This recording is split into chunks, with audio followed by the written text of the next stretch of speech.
IVM.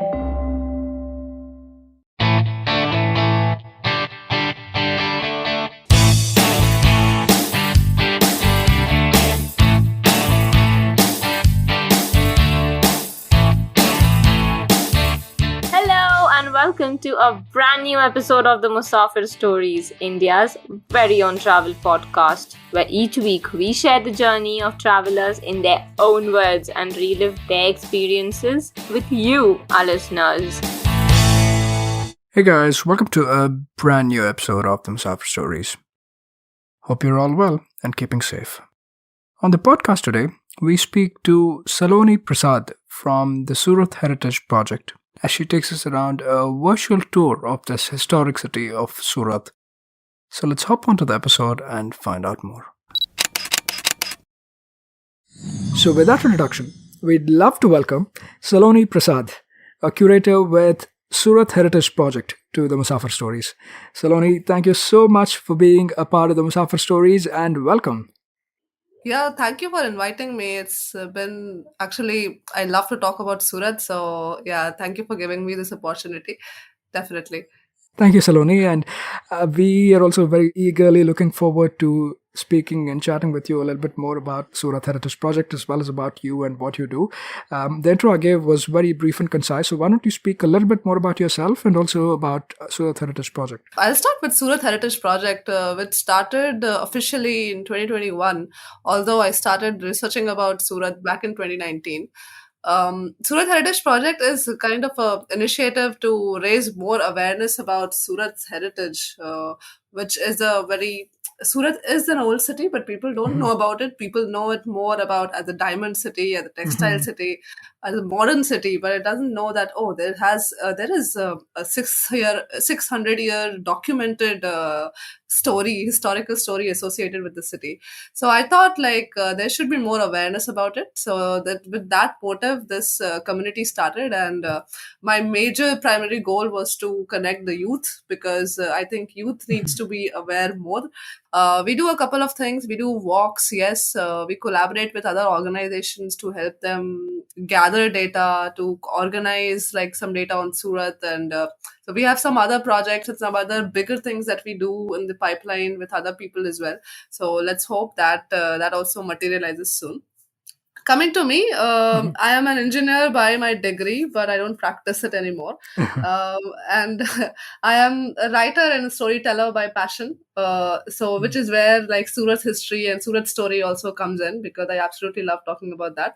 And professionally, I'm a facilitator. I design courses for college students so that they can be upskilled to be more equipped to work and in 21st century, especially how do you work at places and other stuff. Yes. Yeah, wonderful. It's great that you're doing so many great things, both at a personal and professional front, as well as with Surat Heritage Project. And kudos and hats off to you in creating more awareness about historic cities like these, right? As we were chatting just before the recording as well, even I've lived in Bangalore most of my life, and I had little to no knowledge about a lot of the things about places that I pretty much frequented or passed by every day or pretty much every week. And walks and initiatives like this have definitely helped me improve my knowledge about my city. So that way, I think kudos to you about spreading awareness about Surat's rich history and legacy. And we'll definitely dive into a little bit more in terms of making our audience too aware about Surat's rich past.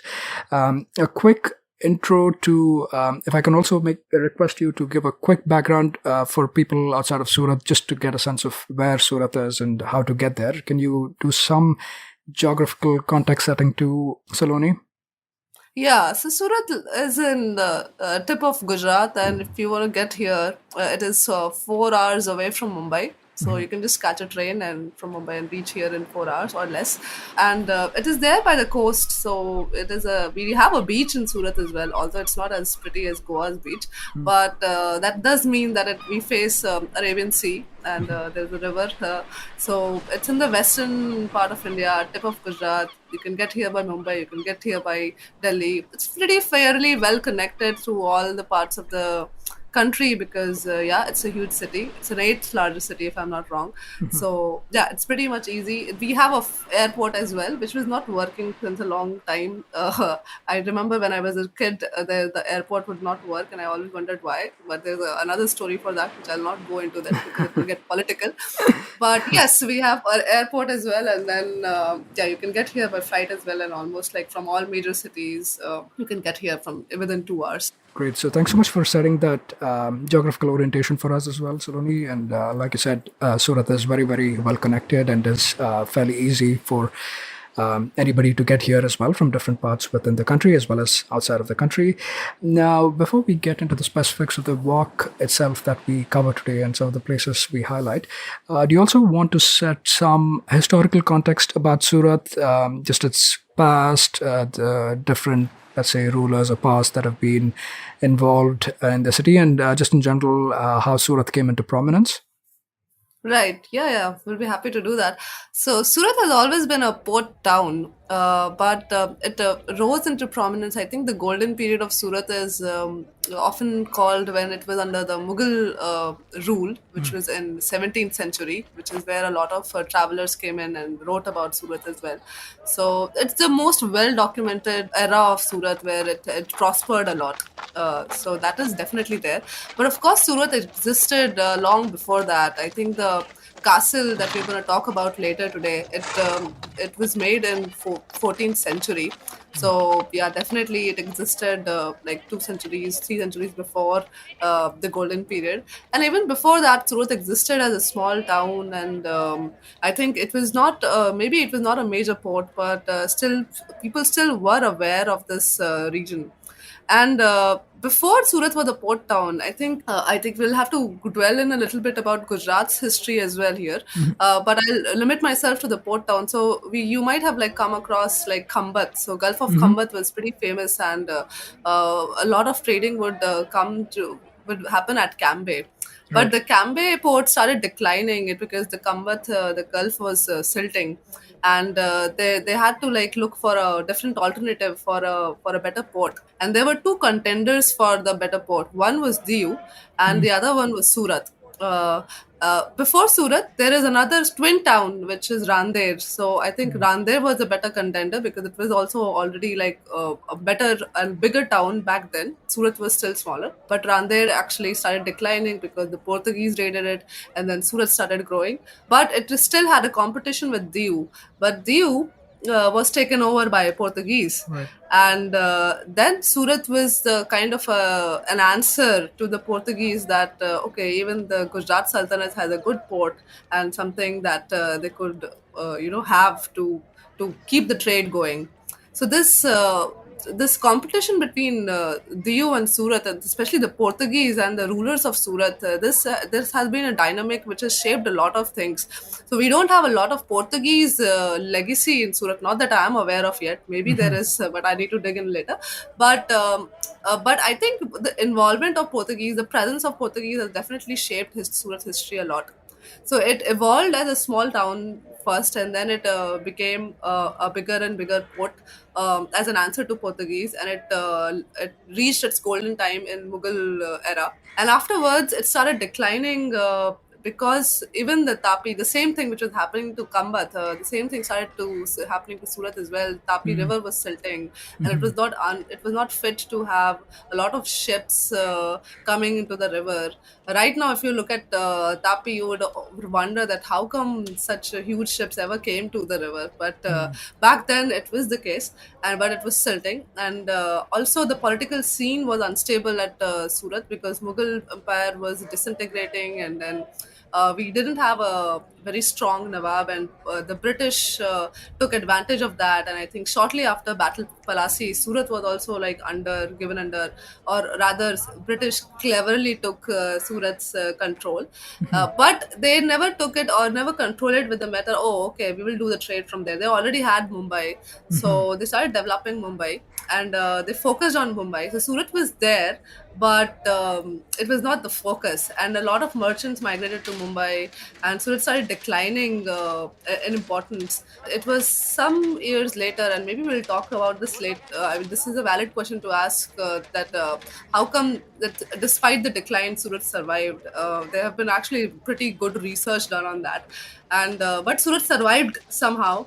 And this has been the spirit of the city. I mean, it is not just the economic disasters that the city has survived. City has survived the plagues, the famines, the floods, and multiple times throughout the history. And still, it's there. Still, the city is there and growing and thriving. So I think it is kind of the spirit of the city that still is there in us, in the people who live in this city. And I may be romanticizing this city a little bit, but I don't blame me because I'm a resident.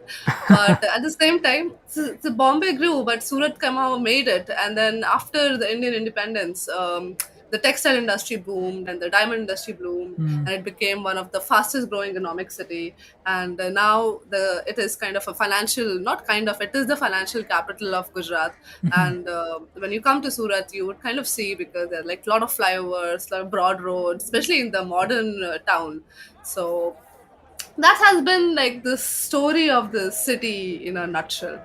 Yeah, I think you've done a wonderful job in capturing it in a short amount of time as well, and also does a great job in context setting for the walks we do, right? A lot of these dots, it helps connect these together as to why we saw certain patterns play out. Because a lot of us may not be very familiar with historical past in the background. So thank you for that context setting for us.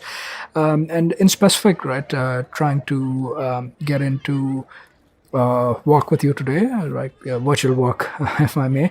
Just trying to go around the city and call out a few places of interest and importance. What part of the city are you planning on focusing on today?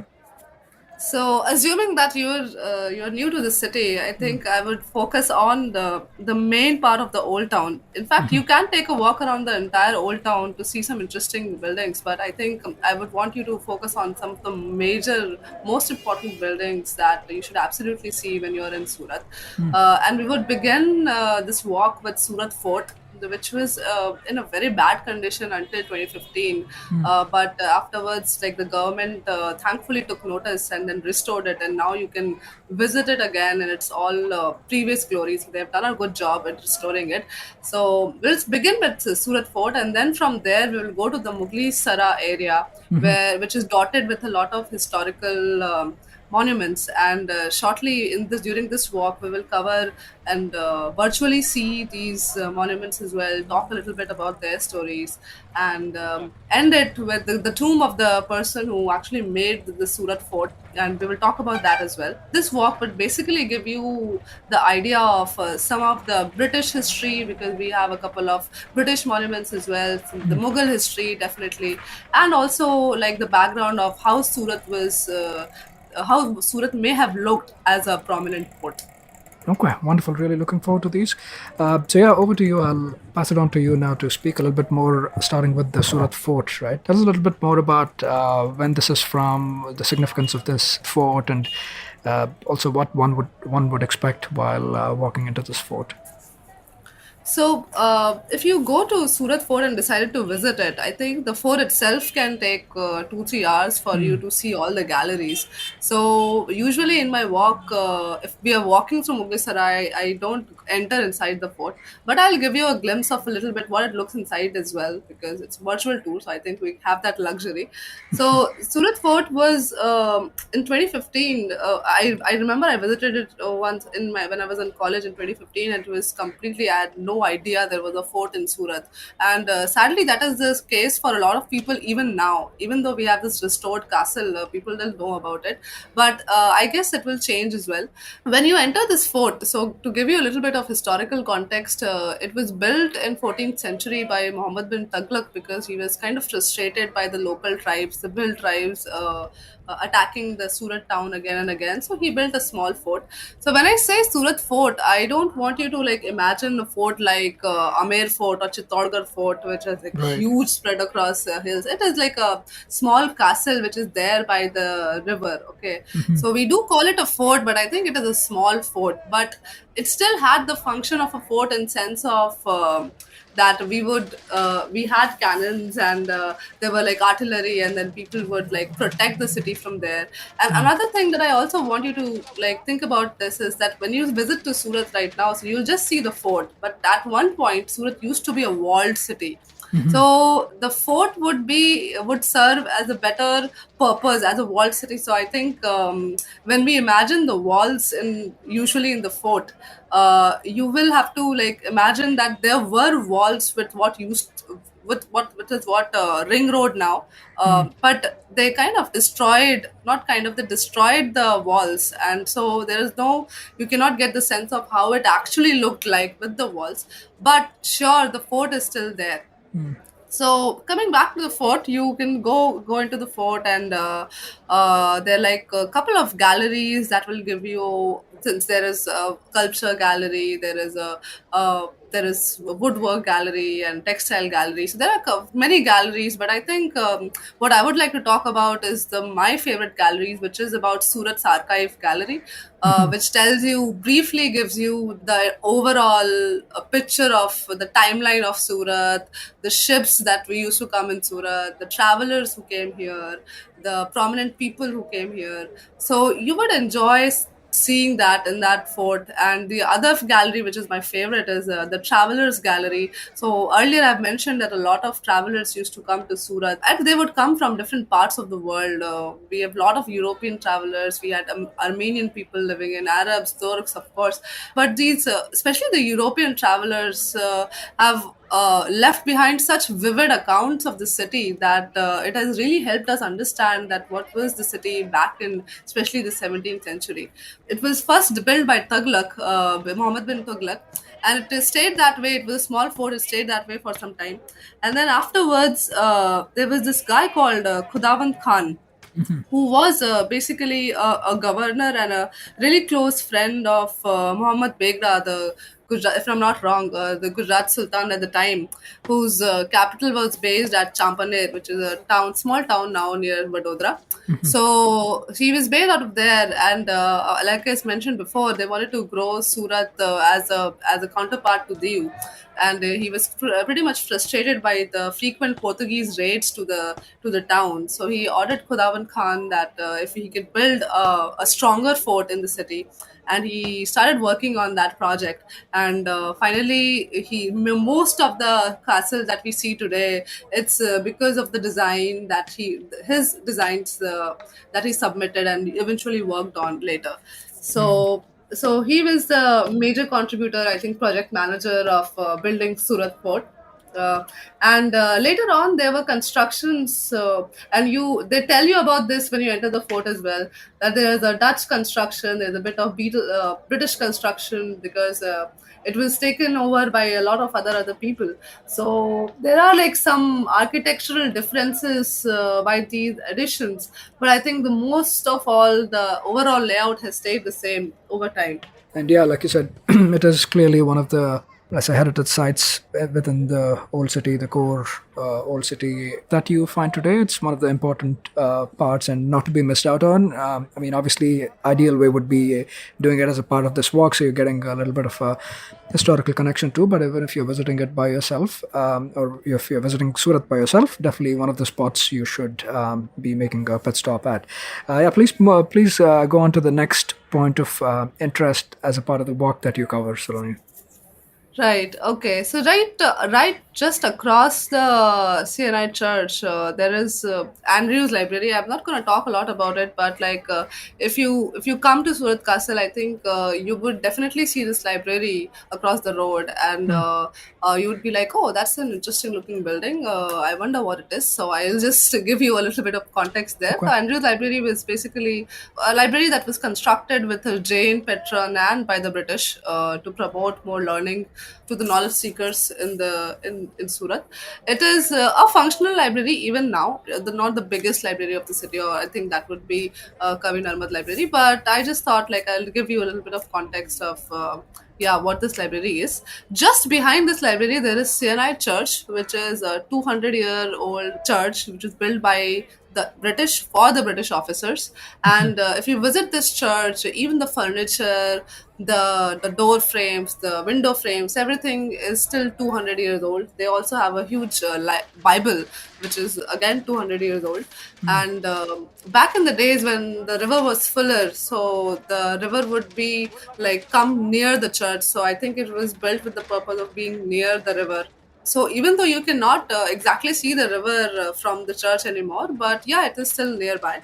We are walking by the river right now. I mean, we are walking parallelly by the river. Wow. So the church is very interesting that way. What it reminds me of definitely is the British impact on the in the city. That apart from like building this church, British also built schools in the city. They also curated the entire municipal corporation. They've also left behind the cemeteries. They've also left behind a bridge, which is built by this collector called Theodore Hope, who also was a very passionate, I think, administrator who tried to do a lot of good things about the city. And that bridge is no longer there, but we do have a heritage walkway that bridges the river, and that is dedicated to that the earlier bridge that was built by Theodore Hope. So they did like build up some infrastructure. Of course, they left behind their language. You and I are speaking in English right now, and then eventually they built Bombay as well. So British had a lot of like they have left behind a lot of things, but one thing that they left behind, uh, and I wish it was still there, but it's not there, is the first English factory that Right. was set up. Yeah. Yeah, because that was I think that was people didn't realize it that but then, but now after like so many years, you and I know that that was a turning point in the history. Sure. And we no one saw coming what was going to come in the next 100 years. So sadly, that British factory was is in the same area. If it was there, it would have been the part of this walk. But mentally, it is still there in the part of this walk that that English factory was somewhere around this area, and. And it kind of like redefined Indian history forever. And what is also fascinating here is to ask like how come this Indian factory, or sorry, British factory was established in Surat out of all the other places. We had competitors. We had Masalipatnam. Some people also claim that first factory was set up in Masalipatnam, but that's a Right. debate for another day. But like there was Kochi, there was other port towns, so many other things that they could have put their factory in. But why Surat? And I think, according to me, the answer would be that Surat was just more rich with trade and commodities. It was so much more linked with the Gujarat hinterland, and it already had a vibrant trading links. And they thought, British must have thought that this is perfect for us to like come and start trading. And this is where things got interesting. So when Portuguese discovered the way to India back in like 15th century, the late 15th century, but it was not until 1612 that first English factory was set up. So for after a gap for 100 years, other Europeans started coming to India. And Portuguese by this time had like pretty much gotten used to monopoly, Yeah. and also like controlling the sea trade. And when they saw the other Europeans coming, they did not like that because it was competition. Yeah. The part of the reason also that they raided or they tried to like loot Surat was because they wanted like Diu to prosper, and Surat was a competition. And when the other Europeans started coming in, they didn't like it even more. So there was a threat of being a Portuguese attack on Surat once again back in like I have 1600. 1609 or 10.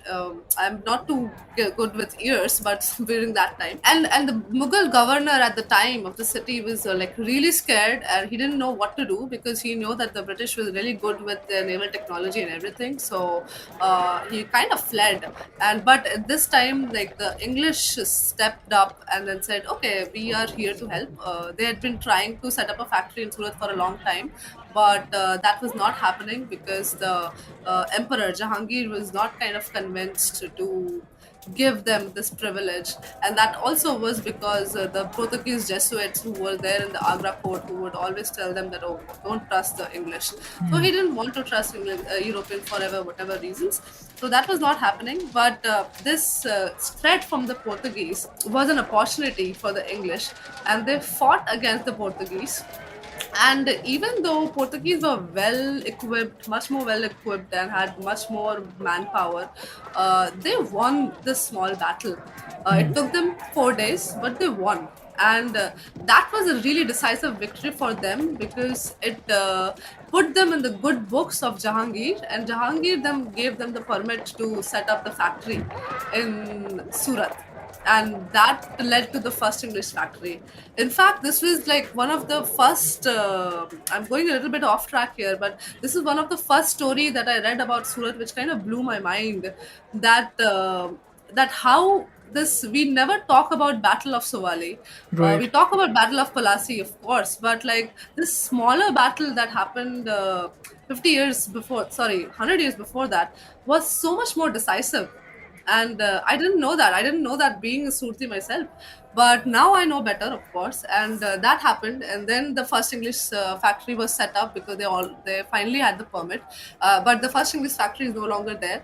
But I often talk about this story when we come to this point. So that's our second stop, and from there, like I told you, that Tapi, we're walking by the Tapi River. So there are Ovaros. But before I talk about Ovaros, do you have any questions that you want to ask me? No, I just wanted to thank you for that additional context you provided as well, because, like I said, if history is purely looked from a perspective of dates and names of people and places, it's so much hard to like sound or be interesting to people, right? But now when you make it a little more relatable in terms of connecting the dots and the significance, like I said, the Battle of Swali or Sivali, right? That's the corruption of the name. That the British use Battle of Swali is what they call it as. How significant that. I don't know if anybody even thought how important or like decisive this would turn out to be in the longer scheme of things, right? Because Portuguese already had a hegemony at that time, and Britishers were coming in as newer, the newer community or the tradesmen at that time, and how it played out in the history of the subcontinent over the longer run, over the next 200 years or so. I think nobody would have imagined. So thank you for touching upon that. And yeah, it's unfortunate that that first factory that was set up, or almost like a warehouse, you could say, that isn't Yeah. around any longer, right? But still, I think you mentioning the connection to that and how it came into being and how it was set up, it definitely pays out, and also gives us a sense of the politics of that time, right? How it was going on, the battles that were fought, not just in the courtrooms of the Mughals, but also like here, right, on the port for the dominance. So thank you for including that bit of context as well. Yeah, I mean, I'm also very glad that you mentioned that you clarified that factory is a warehouse, not factory in the modern sense. Right, And yeah, and I also talk about that because people are more used to seeing the modernized, industrialized factory. But yes, right. it was more of a warehouse back then. So when you go into this walk after CNI Church, the next stop that I go is to the Ghanta Ovaro. Okay. And to the listeners, I also want to clarify Ovaro is like a Surti term for ghats, basically, and which is the river fronts. But we don't say call ghats. We don't call our river fronts ghats. We call them Ovaro. I don't know why, but it is more Gujarati and it is more local. So and and also unique to Surat. So there are ovaros, and then there would be the different kind of ovaros, which used to be the different parts of the port back in those days. So there's a ghanta ovaro from where like the ships would enter from the Arabian Sea. I also want to clarify, because we have mentioned about Sawali, and I usually Sawali is another small town slightly away from Surat. We also do a heritage walk in Sawali because it's a quaint little town, Okay. and of course the Battle of Sawali happened there. And why did the Battle of Sawali happen there, not in Surat, is because the ships would not directly come from all across the country or the world to Surat, because Tapi River cannot take it. It is still small. It will land somewhere in the port of Arabian Sea, by the Arabian Sea. And Sawali was the harbor that was by the Arabian Sea. Okay, so people would like come to Sawali first, and then they would transfer their goods into smaller ships, and then take the path by Tapi River and come to the town, to the Surat town. So that was the usual course of the travelers or the merchants that they would take while when they had to reach Surat. So, uh, so coming back to the port of Surat, so the ships would enter through Ghanta Ovaro, which Ghanta means bell. So, which basically just how we ring a bell when we enter. When I have to enter your home, I'll ring a bell. So that's the same case with the port. That if I have to enter the port, I'm ringing the bell to announce that I'm here. And then they would be taken to the custom house, where they would have to basically show everything, that they have all the goods and everything that they have brought, just like how we have custom house Sure. and international airports now. I also want to highlight that we tend to glorify our past a lot of times.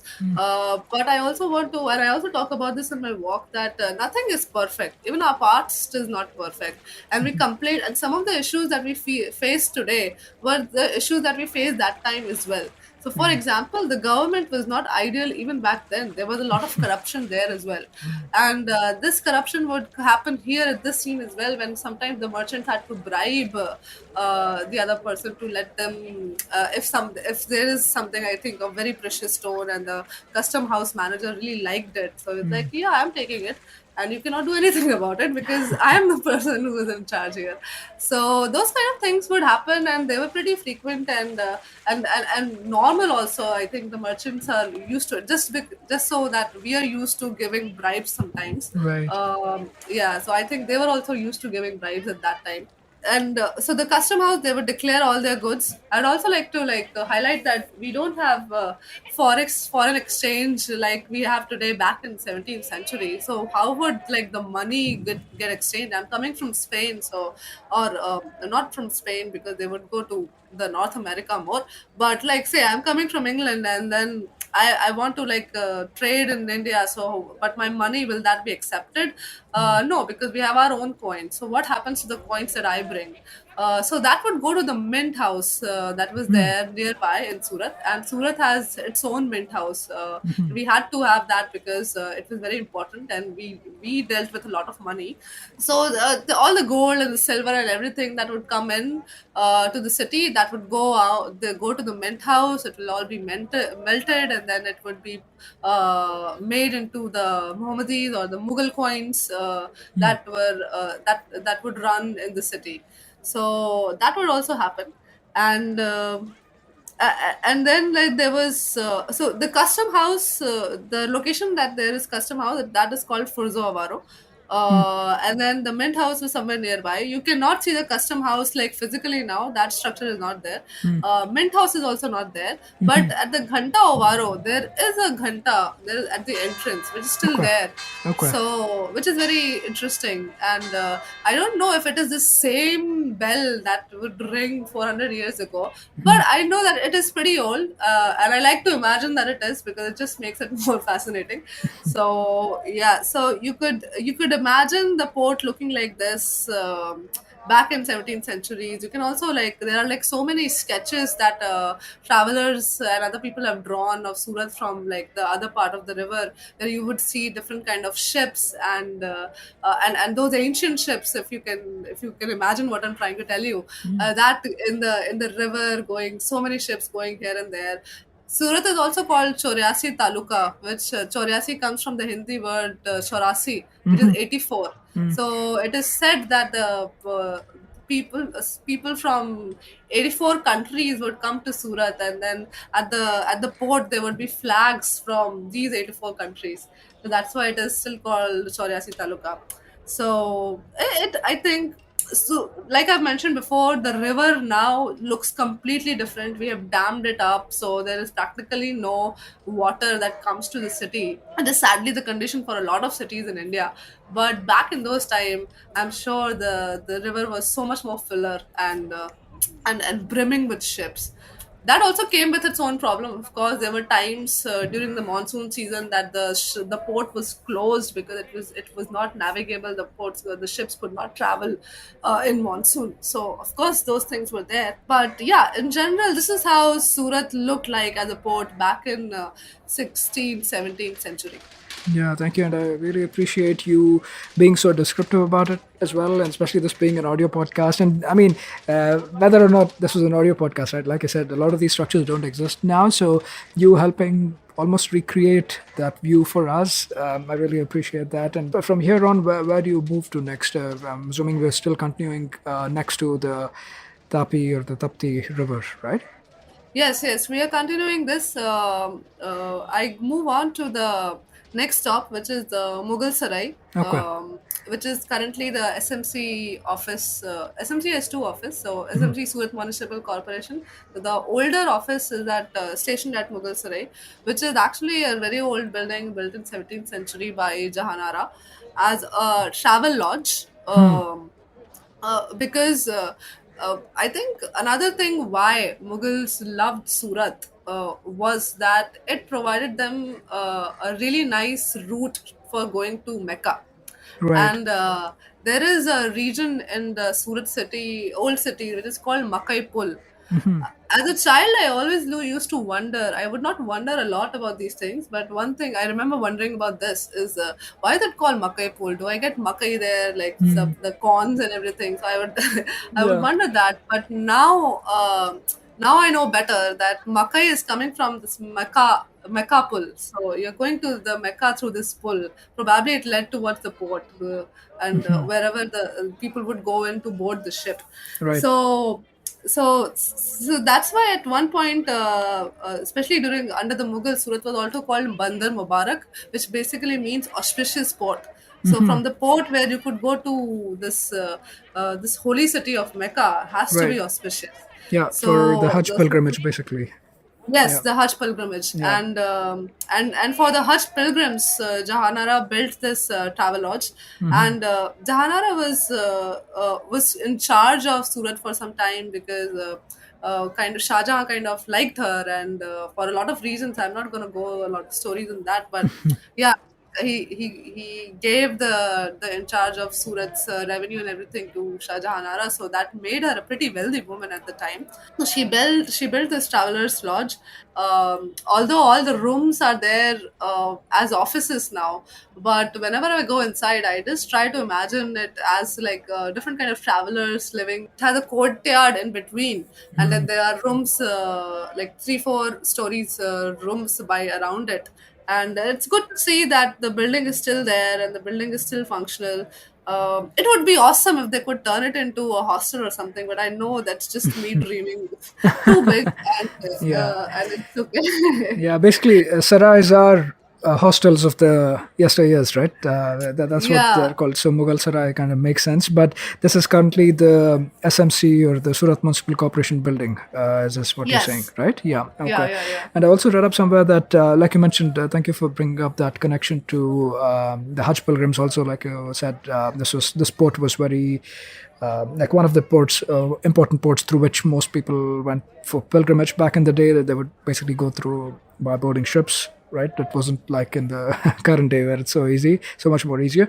I believe the stay and expenses, right, for such pilgrims would also be basically foregone, right? They won't charge if you're a pilgrim Yeah. going Yeah. to Sure. Mecca. You won't be charged for staying here, and a lot of the revenue she made from the sarai, like it would also go into donation besides like upkeep and everything. It would go into donations to the travelers, the pilgrims who would be traveling, right? So that kind of gives you a little bit of context about this place and its utility also.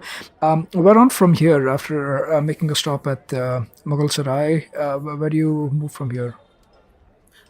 We go to Khudavand Khan's tomb. If you remember, Khudavand Khan is Yep. the same guy who made the castle, and he died in Diu in the war, and his son he made the tomb for him. And but his son was like also pretty good merchant. So Khudavand Khan was not only like someone who fought in the war or was governor of the city. He was also merchant. I don't know how they balanced all these professions at the same time, but they did all of that. And his son was also a pretty important person. And he built this tomb. And what is beautiful about this tomb is that they say that if you know about Ahmedabad famous Jali, what is it Yeah, called? Sayyid Jali, yeah, yeah, the that Sidi Sayed Mosque. Yeah, Ah, from there. yeah, Sidi Syed Mosque. Yes, Yeah. that the Jali in that mosque is inspired from Khudavand Khan tombs, if I'm not wrong.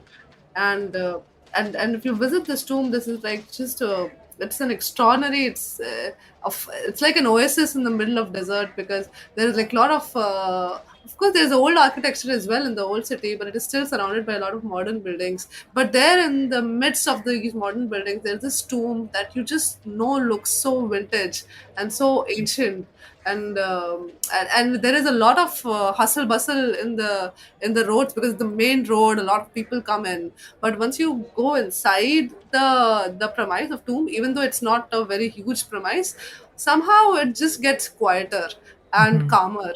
Yeah. It's the vibe of the city. Also, there is some space to breathe in, and with the context of knowing that this is where like the guy who played such an important role in giving this city an identity of a beautiful castle, is buried here. Who was also Khudavand Khan itself was a very interesting guy. He was not. He was. He so he used. He seemed Islam. He seemed Muslim from the surname of course Khan, but he was not like. He was not born Muslim. He was born Catholic. Oh, That too interesting. in Italy. And then he somehow came to be in Turkish army, and then he converted to Islam, and that. But he was good at weaponry and other stuff that he did. The emperor was impressed. He came to India because there was this Turk and Indian connection, and because of Jew and everything, and he came there, and then he became like good friends or close to the king, Gujarat Sultanate at that time, and then. And then of course I told you about the Pudiu and the Portuguese, and despite being himself of the European origin, he built this castle against Portuguese, which is what fascinates me so much. That he was, and at the same time, like I mentioned, he was also the merchant, so he was trading with the Portuguese as well, because there were some reasons in the ocean where if you have to pass your ship, you will have to get those Portuguese cards, cartes that they would say. It was like a Portuguese pass that you have to pay for. It was not too expensive, but you still have to pay for because the Portuguese had the monopoly of this sea route, right? So so many merchants tried to bypass that, and if they would get captured, then the Portuguese would like punish them and stuff like that. But many merchants also like just to keep things simple, they would also buy these passes because, like I said, it was not like too crazily expensive. So they would like, yeah, better safe than sorry. So they would do that, and Khudavand Khan would trade with the Portuguese, but at the same time also work against them. At the same time, he has also played a lot of diplomatic role in between. There's this entire very fascinating tale about like. This Muhammad Begra and the Diu war and the entire tussle between the Portuguese and stuff. It gets very interesting. I don't want to go too much into detail because yeah, that will take so much of our time. But I want to circle back to the fact that this guy this definitely fascinates me a lot with being so clever and Yeah. to be able to deal with people such a way in so those times. Yeah, and yeah, like clearly very multi-talented too. By going by what you're saying, right? So many different almost professions, and also starting from, like I said, somewhere born and raised somewhere in Europe, to becoming a part of the Turkish army, to coming here and trading with the Portuguese, fighting against the Portuguese. So clearly he's done a lot of good things, and it's also poetic in a way that basically this is, I believe, one of the last stops of the walk too, right? The tomb of Yeah, Khudavand yeah, Khan. yeah. Yeah, poetic in a way that we started with the structure that was built by him, and we're ending at his tomb. So that also marks quite the journey in itself. Now, quickly, I know we reached the end of this walk, but do you also want to give our listeners and audience a sense of some of the other types of walks you do, and even just in general? Surat has literally been, I know we use the term melting pot a little loosely these days, but it has been a melting pot in terms of when people and different communities coming here, right? Right from the Armenians to the Jains to the Parsis to, like I said, even from the Europeans, right? Dutch and the British and everybody else. Do you want to give a quick sense to the audience in terms of the different types of walks you do as well that might be focused on these different aspects in different areas within Surat? Yeah, yeah, sure. Thanks for asking me this. So Mughal Sarai is just one area that we do a walk on, and but of course there are like different areas in the old city which we could go to and then explore different things. There's cemeteries, British cemetery and Dutch cemeteries that you could visit, and that itself could take like a lot of time if you go through each and every tomb. And Armenian cemetery may not be grand that way, so it's humble in the sense they are not too grand structures. But I really love the epitaphs, which I have no idea what is written on them. Although there is some researcher who's working on decoding that, but you can still see the very beautiful epitaph, which has some kind of symbolism, some kind of in some epitaph there's some angels drawn in them. There's a moon, there's a flower, and then there's some interesting kind of there's a skull sometimes. So they're like different kind of symbols which are drawn in these epitaphs, and I always wonder like what does this exactly mean. But it is fascinating to see that. So the cemeteries are definitely, we do a walk in cemeteries. We've talked about Randir, so we do a walk in Randir. We talked about Sawali, Battle of Sawali. We have also done a walk in Sawali, and there's a beach in Sawali, so that walk ends up like having like chilling at the beach a little bit. Although, like I've said, that's a black sand beach. So in Surat, if you see, all the beaches are black sand. They're not like that. So they're not very glorious. They're not very beautiful like Goa beaches. So that's why they're not popular. Surat is not popular for their beaches. But there is a beach. People do go hang out sometimes.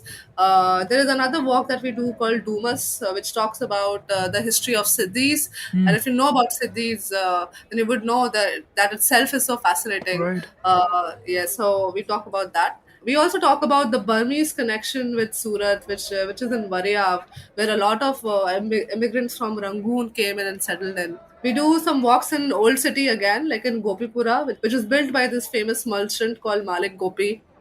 And so yeah, we talked about merchants of Surat, because they have also been influential. So there is a walk where we of course those merchants are dead now, but like there are some of the things that they have left behind. Some built some temples and stuff like that.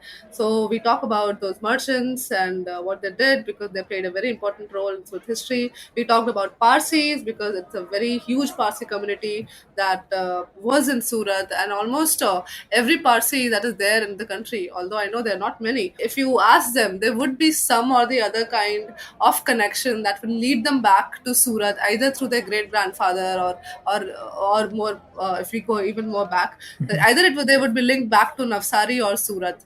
Yeah. And then, of course, the other community that has impact on the city is Jains, who have they have a lot of Jain temples that you can visit. One temple that also comes in the walk, I've not talked about it, but it comes on the way, is Parshvanath Jain Chintamani temple, which has beautiful. If you go enter inside, it has beautiful woodwork carved across different pillars inside the temple. And what is so fascinating about this temple is that if you don't know about this temple, you'll just pass by it and then not even notice it, because it looks very ordinary from outside. In fact, it's not even complete. It does not even look like a temple. But when you go inside, then you would be blown by what you see. This intricate, very beautiful, very detailed woodwork on the pillars and the paintings and everything. So almost all the walls and the pillars and everything on the temple is covered with some or the other kind of artwork. And of course, there are other communities also, contemporary communities that live in Surat. It's not like linked historically, but Surat has always been a city of migrants. So I think Surat is very cosmopolitan, like Bombay is cosmopolitan or Bangalore is cosmopolitan, where you can expect people from different parts of the country living in together. The same goes for Surat as well, because we have a lot of people coming in from the different part of the country for the textile factory or the diamond factory, where people from Odisha, UP, Bihar, Rajasthan, lot of huge Marwari community. We also have like a very industrial belt on Hazira, and likewise, I mean, I've just gotten started with the list, and like as I'm talking to you, I'm getting more and more ideas. Up here, but this is are some of the walks that we have done in the past, and we are building over some new ones as well. Yeah, that's marvelous. And what would be the best way for people who are interested when visiting Surat or locals from Surat for them to know more about you and the walks that you do? So the best way is to connect via Instagram. So we have this page, surat.heritage.project. I update all the upcoming walks in that Instagram account. So you can definitely connect there and ask us whatever that you want to ask. But yes, Instagram is Yeah. the best way to reach us. Yeah, we'll definitely make sure we include that in the show notes as well for people who are interested. And yeah, so many marvelous and fascinating walks, and so much in terms of how they vary and differ from each other. Also, it's such a treasure trove for anybody who's looking to explore about Surat and Surat's past. And in my mind as well, I'm just manifesting ways in which we can bring you back for another talk, Saloni, whenever time permits, for covering one of these wonderful regions. Right, there's clearly so much diversity in the port city. Before we kind of wrap this up, I also wanted to end on a happy note, and I'm saying happy note because it's related to food. I'm sure during the course of the walk, people, given that these are 2-3 hour type of walks, people do tend to get hungry as well. Is there any component of food that you mix in along with the walks, or any suggestion you'd like to give about the local foods and local cuisines or places in Surat one should try out? Yeah, sure. In fact, Surat is known for its obsession for food, especially with the street food. And there is a famous saying in Gujarati called Kashinu Maran and Tapinu Jaman. That means, yeah, it's a dying in Kashi and then eating in Tapi. If you do that, then your life is fulfilled, you know. So, although, like, of course, I have been to other parts of the country as well, so I would say that you can get good food to eat in different parts of the country as well. But in Surat, if you come to Surat, definitely I would say try Gujarati farsan, the breakfast, which is of course khaman, dokla, and stuff like that, which is kind of famous. But I think Surati farsan, which is again Gujarati breakfast, is one of the best tasting farsan that you would see and eat. And we have something really unique called locho, which is. Which was basically made by mistake. That's why it's called locho. It comes from locha, that word, and it's a very popular dish right now. We have couple of shops every day. People in the morning they line up in these farsan shops to get locho, to get khaman, to get jalebi, fafda, idra, patodi, all of these things. And I think all of these things you can try. And the this is one of my favorite part of being in Surat. The other thing which is unique about Surat is aloo puri is again a street food. I'm mostly going to suggest street food because Surat is widely much more known for street food. And what is unique about Surat is also that people, you might find people in Mercedes and BMW coming in and parking by the road and then eating by the footpath, from the street food, because that's how passionate we are about street food. So I'm mostly gonna like stick to that. And other thing that is very unique is khause. So khause is, if you know, that it's a Burmese dish basically. But I told you before that there is a Burmese connection between Sure. Surat and especially between Randet and Bariab also. But Randet, there's a lot of people from Rangoon who originally used to live in Burma and then they migrated back to India. They settled down in Randet and they brought in their food culture also with them. And that's why we have the street food called khause, which is like the same Burmese dish but with a Surti twist. If you're a non-veg fan, then you can also get a non-veg variety of aloo puri, which is in the Mughli Sara walk itself that I was saying, nearby Interesting. SMC office. Yeah, so you can get. That you can eat that as well. And in fact, if you people many times complain that Surat is primarily a vegetarian town, Right. which is true, of course. Yeah, you will get a lot of vegetarian option, but it's not like you won't get non-veg options either. If you go to the old city, if you go to Khawgali, Chhapa Bazar is another region where we do walk, which is where the famous clock tower of Surat is. Mm. But that was just additional information I threw in. But like, if you go to Chhapa Bazar, you will get a lot of like people have been eating non-veg there since eternity. So you could go and get some like good food there. And the other thing that Surat is also known for is various experiments in street food. So we Mhm. especially love eggs, for example, and then you would find Mm. eggs in different kind of varieties. You'd not even like imagine that the eggs could be cooked in so many different, 100 different ways. But Mm. if you go to any egg stall in Surat, but the famous one is Bhai Bhai. But you can go to any egg stall in Surat in the evening and then enjoy some egg dishes and try something new. So when you are in Surat, definitely I would suggest you to like take a walk and explore some of these street foods, especially the new ones that you see. And then you would definitely enjoy that. And what I recommend is definitely not missing out on locho or farsan, khause, and aloo puri, because Right. these are my favorite street food in Surat. Okay, wonderful. Yeah, there's clearly a great offering when it comes to street food, and both the traditional varieties, like you mentioned, as well as the new and upcoming and experimental, if you'd like to call it, right? So definitely try that out. And thank you so much, Saloni.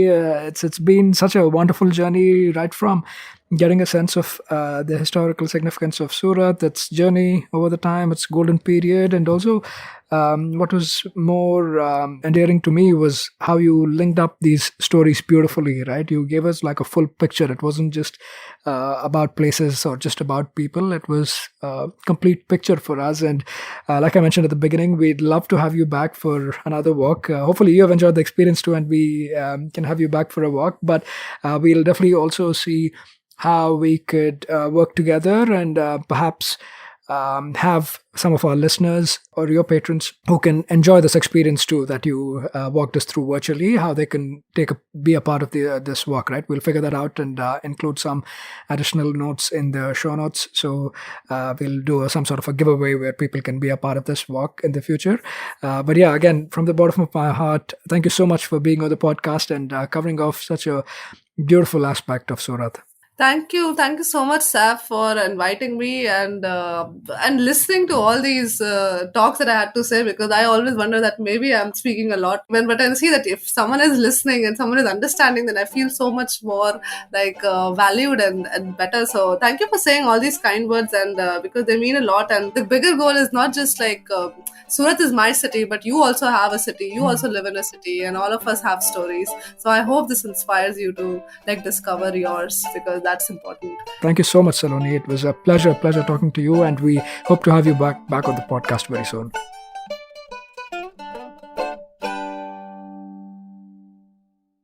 That was yet another great episode on the Musafir Stories. Make sure to show us some love by sharing the podcast with your friends and family. We are on Instagram and Twitter at Musafir Stories. If you like this podcast, don't forget to check out other interesting podcasts on the IVM network. You can listen to us on the IVM podcast app or the website. Follow us on our social media. We are at IVM Podcasts on Twitter and Instagram.